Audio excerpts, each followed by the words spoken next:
My fiancée rolled her eyes. Wow. So jealous over a few emojis. When I showed her the text with her trainer, I said, not jealous, just taking notes. His wife wasn't handling it well when she received the screenshots. Now she's begging for a place to stay. I've always believed in traditional roles. I know that's not a popular view nowadays, but it's how I was raised. A man provides, protects, and creates a secure, stable home. A woman nurtures at home and the family within it. When I met my fiancée, Chloe, this was our shared foundation.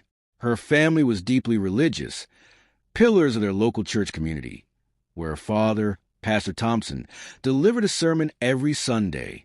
They cared most about appearances, reputation, and the sanctity of a traditional family unit. Chloe had no desire to work. She wanted to be a wife, a mother, and a homemaker. I was more than happy with that arrangement. I own a logistics and supply chain consultancy, a business I built from scratch. It provides us with a comfortable lifestyle. I offer her a beautiful home, my home, but one she was meant to make hers. A luxury car and a credit card with a limit she never had to worry about. In return, I expected loyalty, respect, and a partner who was working toward our future together, not just benefiting from it. For 2 years, I thought that's what I had. The first crack in our foundation appeared about 6 months ago, disguised as self-improvement. Chloe decided she wanted to get in shape for the wedding and hired a personal trainer at a high-end gym. His name was Marco. He was exactly the type you'd picture: perfect teeth, sculpted muscles, and a brand of motivational charm that always felt slick and insincere to me.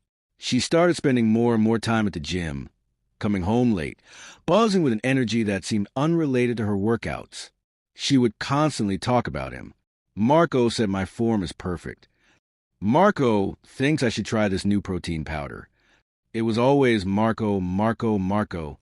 I'm not a jealous man, but I am observant. I noticed how she would angle her phone away from me in the evenings and the quick, secret smiles she had while texting. The moment of truth came on a Saturday afternoon. We were sitting on the couch planning our honeymoon. I had my laptop open showing her a resort in Bora Bora. She was supposed to be looking at it with me, but her attention was on her phone. I saw her type a quick message and then giggle softly. What's so funny? I asked casually. She jumped, startled. Oh, nothing. Just a meme a friend sent me. A few minutes later, I went to the kitchen to grab a drink. My iPad, which is synced to her phone for convenience, was sitting on the counter. The screen lit up with a notification from Instagram. It was a message from Marco. I knew I shouldn't look, but I felt compelled to. I opened the app. It wasn't just one message. It was a lengthy conversation stretching back weeks, filled with heart emojis, fire emojis, and compliments that were far too personal for a trainer and his client. He called her Angel. She referred to him as my handsome beast. But it was the most recent messages from just moments ago that made my blood run cold. Marco, thinking about you in that little black dress from the other night. Can't stop. Stop. You're going to get me in trouble. Is the big man boring you with wedding talk again? You have no idea. At least the honeymoon will be nice. Maybe you can come visit me there. Marco, just say the word. Angel. I'll be on the next flight. I stood in my kitchen, the cool marble countertop, my only grounding presence. This wasn't just flirting. It was a planned, ongoing emotional affair filled with disrespect for me and our relationship. She was sitting in my living room using the life. I provided her to plan a fantasy rendezvous with another man. I walked back to the couch and sat down, my expression unreadable. I waited. About 10 minutes later, her phone buzzed again. She smiled as she read the message. I leaned over, my voice calm. Is that Marco? The color drained from her face. What? No.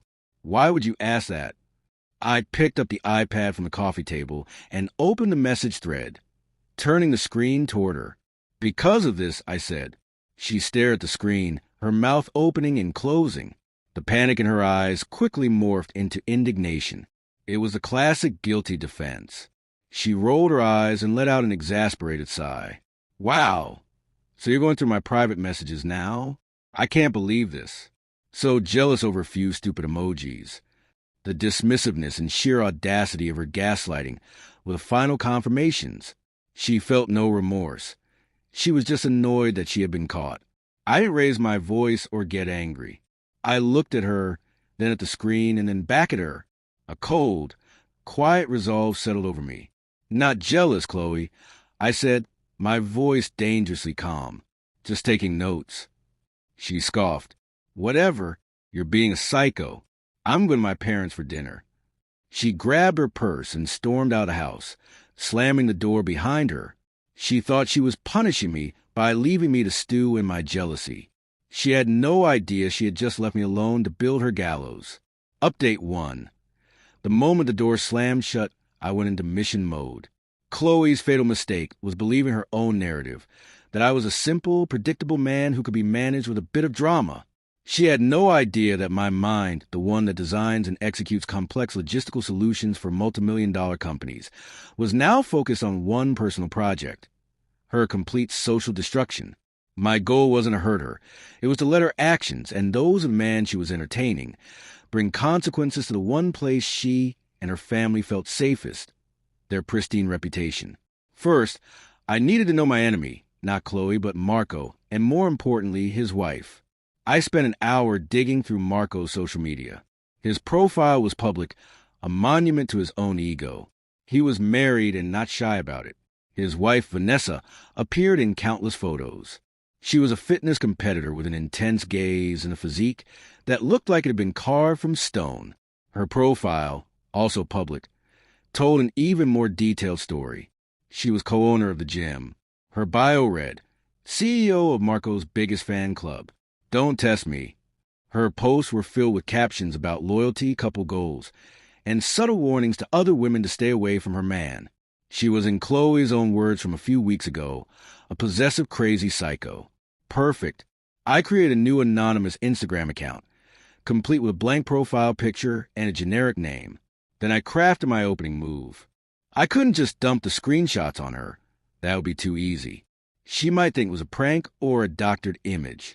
No, I had to bait the hook and make her ask for proof. I needed her to be an active participant in her husband's downfall. I sent her a single message from my anonymous account. I'm sorry to bother you, but I think you should know the truth about what your husband does with his female clients. Then I waited. It took less than 5 minutes for the reply to come in. Who is this? What are you talking about? I'm a member at your gym. I've seen things. I've heard things. He's not respectful of your marriage. Give me a name or I'm blocking you. Chloe Thompson. Your husband calls her his angel. He's planning on meeting her during her honeymoon. The 3 dots that indicated she was typing appeared and disappeared several times. She was hooked. You're lying. Show me proof. This was the moment. I didn't send her the entire conversation. I sent her just one carefully chosen screenshot, the one where Chloe suggested Marco visit her on her honeymoon. It was damning, but also vague enough to be deniable on its own. The reply was instant. This is nothing. This is a joke. Girls say stupid things. Is it a joke when he tells her he can't stop thinking about her in that little black dress? Is it a joke when he calls his fiancée the big man who is boring her? I had deliberately twisted the context to make it seem like Marco was the one engaged in complaining about his own fiancée. I don't know who he was talking about. I just know he was saying it to Chloe. There's more, a lot more weeks of it. Send it to me. Send me everything. Now, I sent the rest of the screenshots, a long, scrolling account of their emotional affair. As I sent them, I added my own commentary, carefully chosen words to fuel the fire. She lives with him, the big man, her fiancé. She's a daughter of Pastor Thompson from the community church. Can you believe the hypocrisy?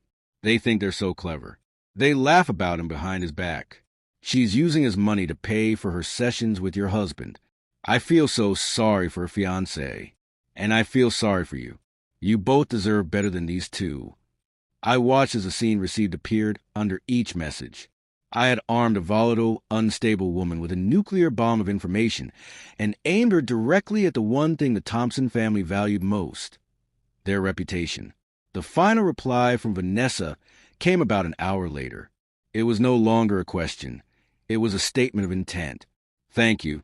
I know where she lives. I blocked the anonymous account and deleted it. My part in the direct action was done. Now I just had to wait for the shockwave. Update 2. The demolition was scheduled for Sunday afternoon. I knew this because the Thompson family held a post-church luncheon at their house every week. It was a neighborhood tradition, a gathering of their most devoted and influential friends from the congregation. It was the perfect stage for performance I had set up. I spent Sunday morning in a state of tense anticipation. I went for a long run, cleaned my house, and did everything I could to distract myself from the impending explosion I had orchestrated. Chloe had been staying with her parents since our argument, sending a few half-hearted apology texts that I had ignored.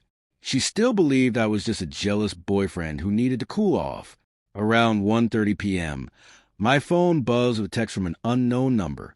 It was one of Chloe's cousins, a younger girl who had always been kind to me. Cousin?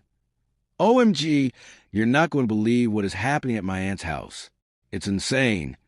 I called her right away. The background noise was chaotic. I could hear shouting, a woman's voice raw and furious, and the sound of something breaking. What's going on? I asked. This crazy woman just showed up, the cousin whispered, her voice filled with panic. She's screaming about Chloe and some guy named Marco. She's reading their text messages out loud on the front lawn. Your name is on the guest list for the wedding, and she's reading it to everyone. Pastor Thompson is trying to get her to leave, but she's not listening. She just threw a brick through their living room window. My plan had worked better than I could have hoped. Vanessa wasn't just confronting them. She was staging a public spectacle. I jumped in my car and drove to their neighborhood. I parked a block away where I could see the unfolding drama. There were already a dozen neighbors out on their lawns watching the scene, and several were filming with their phones. Vanessa was a force of nature, standing in the middle of the Thompsons' perfectly manicured lawn, a wild look in her eyes. She waved a stack of printed screenshots, like a battle flag. "This is your pastor's daughter," she shouted. "This is the woman you all admire. A homewrecker and a cheat. She's trying to steal my husband. She's planning a honeymoon with him while she's engaged to another man." Pastor Thompson, his face pale and sweaty, tried to reason with her. "Ma'am, please let's discuss this privately. You're making a scene." "I want to make a scene." Vanessa yelled, "I want everyone to know what kind of family you really are. All pious and perfect on Sunday, but you're raising a snake in your own home." Chloe was nowhere to be seen, probably hiding inside, listening to her carefully constructed world being torn apart. The police arrived a few minutes later. They managed to calm Vanessa down and eventually convince her to leave, but not before she delivered a 45-minute monologue filled with profanity, accusations, and the unfiltered ugly truth about her husband and my fiancé's betrayal. I watched as the police car pulled away. The crowd of neighbors slowly dispersed, whispering among themselves. The Thompson house, with its broken window and shattered reputation, stood silent. The war was over. The fallout was just beginning. Final update. It's been 4 months since the day of the public demolition.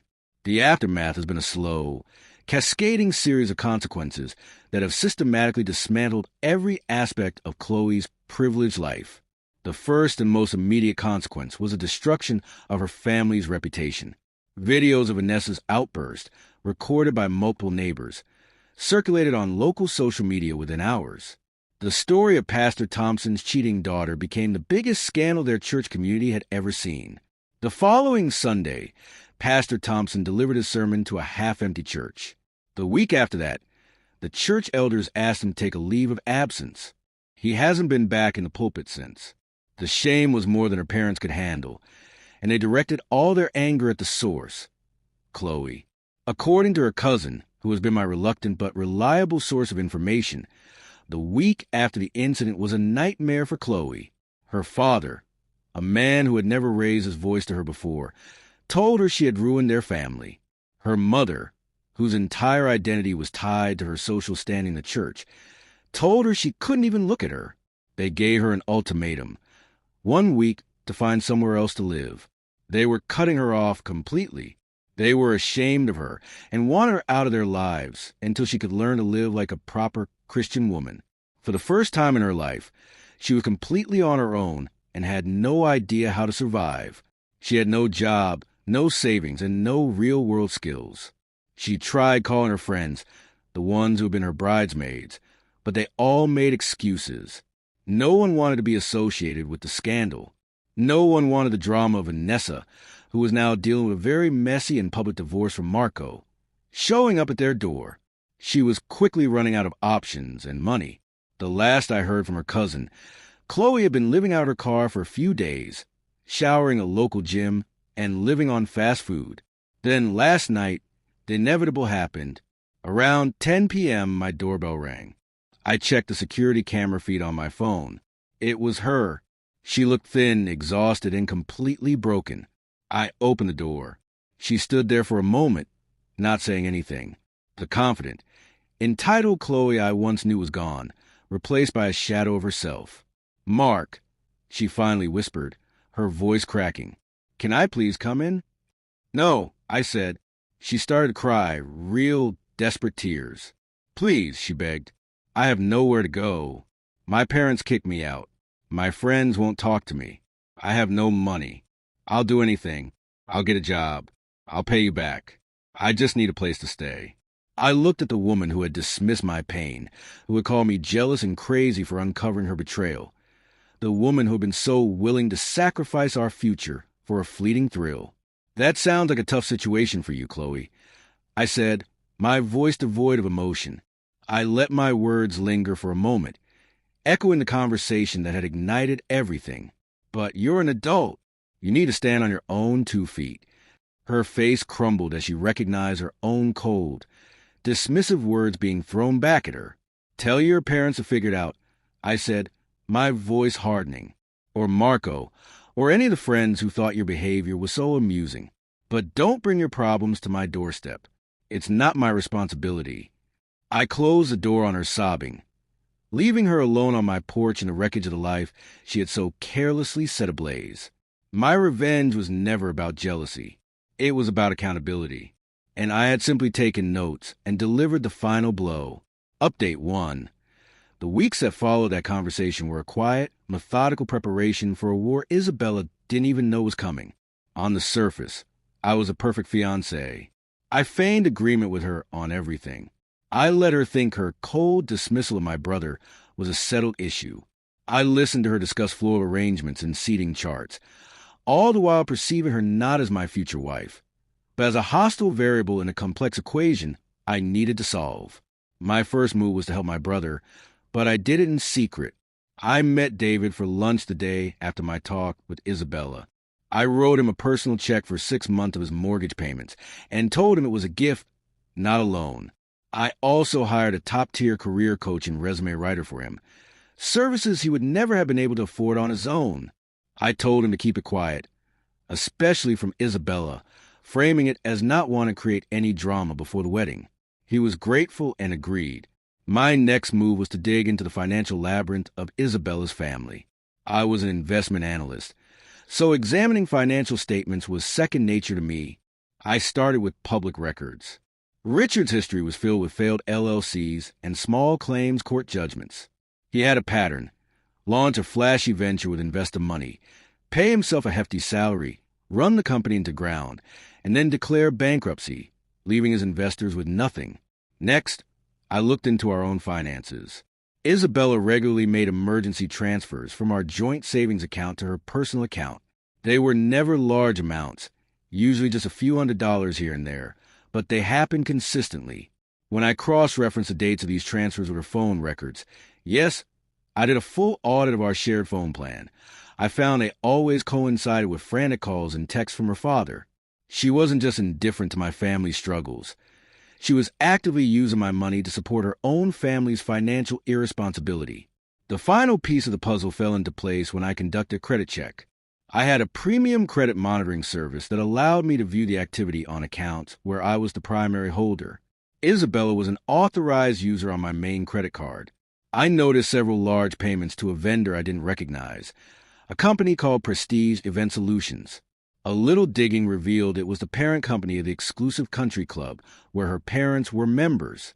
She had been using my credit card to cover her parents' membership dues for the last 6 months, disguising them under a vague corporate name. The deception was staggering. She wasn't just a woman with different values. She was an active participant in a long-term financial scheme, with me as the unsuspecting target. While I was uncovering this, David, with the help of the career coach, was thriving. He landed 3 interviews in 2 weeks. A month after being laid off, he accepted a new position as a director of engineering at a more stable company, with a 20% raise and a signing bonus. When he shared the good news, relief flooded his voice. He tried to repay me the money I had given him, but I refused, telling him to save it for his kids' college funds. I informed Isabella that David had found a new job. Her reaction was a smug, self-satisfied nod. "See," she said, as if this proved her point. He figured it out. It's always better to let people handle their own problems. The irony was thick. I could have cut it with a knife. With the evidence I needed and my brother safely back on his feet, I moved to the final phase of my plan. I knew the ass was coming. Richard's latest venture, some half-baked import-export scheme, was failing. The panic calls to Isabella were increasing. It was only a matter of time before they turned to me. I didn't have to wait long. One evening, Isabella approached me, her expression a carefully crafted mass of concern. She told me her father was facing a temporary setback and needed a bridge loan to secure a big contract that would set everything right. She was asking for $50,000. I listened patiently and asked to see the business plan, the financials, and the contract. She produced a glossy brochure filled with buzzwords and projections, but lacking any real substance. It was the kind of proposal you give to someone gullible. "I'll need to think about this," I said, my voice serious. "This is a significant amount of money. I'd like to meet with your father to discuss it in person. Let's have him and your mother over for dinner on Saturday." She beamed, convinced I was taking the bait. "That's a great idea," she said. "Once he explains it to you, you'll see what a huge opportunity this is." Oh, I knew it was a huge opportunity. An opportunity to finally end this charade in the most spectacular and satisfying way possible. Update 2. The day of the dinner felt like the culmination of a 2-month-long strategic operation. I spent the day preparing not just a meal, but a courtroom-style presentation. I had every piece of evidence organized in a sleek leather-bound portfolio. The bank statements showing the secret transfers. The credit card bills with the country club payments highlighted. Public records of Richard's failed businesses. It was all there, an undeniable account of their long-running deception. Isabella was in high spirits, convinced this was a night they would secure their financial future. She bought a new dress for the occasion and spent hours getting ready. Her parents arrived at 7 o'clock sharp, all smiles and expensive cologne. Richard carried a bottle of champagne, a man already celebrating a victory he hadn't yet won. Eleanor was chattering about the new summer collection at her favorite boutique. We made it through the appetizers with forced polite small talk. Richard dominated the conversation, of course, with vague proclamations about the global economy and the importance of disruptive innovation. It was a jumble of corporate jargon designed to impress those who didn't know any better. Finally, over the main course, he made his pitch. He laid out his vision for his failing company, a rambling, incoherent fantasy of international trade and exponential growth. He concluded with a flourish, turning to me with a triumphant smile. "So, Mark, as you can see, this isn't just an investment. It's a chance to get in on the ground floor of something truly revolutionary. $50,000 is all we need to unlock the next phase. For family, of course. I'm prepared to offer you a generous 10% stake. 10% of nothing." It was almost insulting in its audacity. Isabella was looking at me, her eyes sparkling with anticipation. Eleanor was already planning her next shopping spree. I took a slow sip of my wine and dabbed my mouth with my napkin. Then I looked across the table at Richard. "No," I said. The single word hung in the air, a discordant note in their carefully composed symphony of entitlement. Richard's smile froze, and Isabella's jaw dropped. What do you mean, no?" Richard stammered, his composure slipping. I turned my gaze to Isabella. "Tell him to figure it out," I said, my voice calm and steady. "It's not my responsibility." I repeated her own words back to her, the same cold, dismissive phrase she had used when my brother, a man facing a genuine crisis, was in need. The color drained from her face as realization hit. "Mark, don't you dare," she whispered, her voice trembling. "Oh, I dare," I said, finally allowing the cold anger I had been suppressing for 2 months to surface. I opened the portfolio I had placed next to my chair and slid the first document across the table. It was the bank statement with her secret transfers to her father highlighted in yellow. "You see, Richard," I said, my voice dropping to a low, dangerous tone, "I'm not a bank, and I'm certainly not a fool. For the last year, your daughter has been siphoning money from our joint account to you little by little, hoping I wouldn't notice. I did." I slid the next document across. The credit card bill. "And I certainly noticed when my credit card was used to pay your $5,000 a year country club dues, a club you clearly can't afford on your own." Eleanor let out a small, strangled gasp. Richard was staring at the papers, his face a mask of pale, sweaty shock. "You have a long history of this, don't you, Richard?"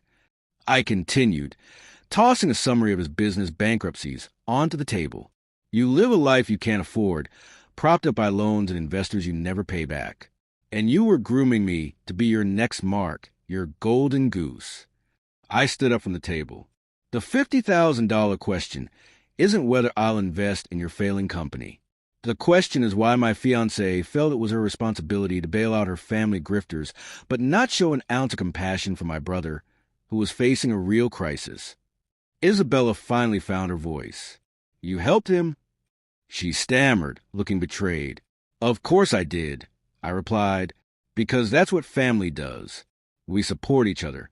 We don't treat each other like liabilities. David is back on his feet now in a better job than he had before because he had the support he needed. He figured it out with my help. Your father, on the other hand, seems to have a problem he can't solve with another handout." I looked at Isabella, the woman I had almost married. There were no tears in her eyes, just a cold, hard fury. The mask had finally slipped. "The engagement is over," I said. "The wedding is canceled. You have 1 week to pack your things and get out of my house. Your responsibility is now your own. Final update." The week that followed was a masterclass in entitlement and delusion. Isabella, believing she had some legal claim to my life, refused to leave. She and her mother alternated between tearful pleas and furious threats. I didn't engage. I had my lawyer, Diana, send a formal eviction notice, and I changed the locks. They tried to launch a smear campaign. Of course. They told all their friends and family that I was a cruel, vindictive monster who had abandoned Isabella for no reason right before her wedding and had heartlessly refused to help her ailing father. But their narrative had a fatal flaw. The truth, my brother and his wife, Sarah, had already informed our entire circle of friends about Isabella's cold dismissal of their situation. When the news of our breakup spread and the reason for it came to light, no one was surprised. The story of her hypocrisy, her callous disregard for my family, contrasted sharply with her secret financial support of her own, and it spread like wildfire. The smear campaign didn't just fail. It backfired spectacularly, painting them as exactly what they were: selfish, manipulative, and greedy. The financial collapse of Isabella's family was swift and total. Without the prospect of my money, Richard's latest venture failed within weeks. Creditors came knocking. They had to sell their house, the one they were so proud of, and move into a small rented townhouse on the other side of the city. Their leased luxury cars were repossessed, and the country club membership was, of course, canceled. Isabella is now living with them, sharing a bedroom with her mother's collection of unsold multi-level marketing products. She had to get a real job, an entry-level position at an insurance company. And from what I've heard, she hates it. She's had to sell most of her designer clothes and handbags to pay her own bills. The most satisfying moment came about 6 months after our breakup. I was at a restaurant with my brother and his family, celebrating his promotion. He was thriving. His family was happy and secure. As we were leaving, I spotted her. She was on a date with a guy who looked like a younger version of her father. All flashy suit and false confidence. She saw me. She saw me with my happy, successful brother. She saw the life she could have had, the family she had disdained. She looked away, her face a mix of anger and humiliation. My revenge was quiet. She had taught me a valuable lesson that night in the kitchen. The importance of knowing who is and isn't your responsibility. And I simply returned the favor.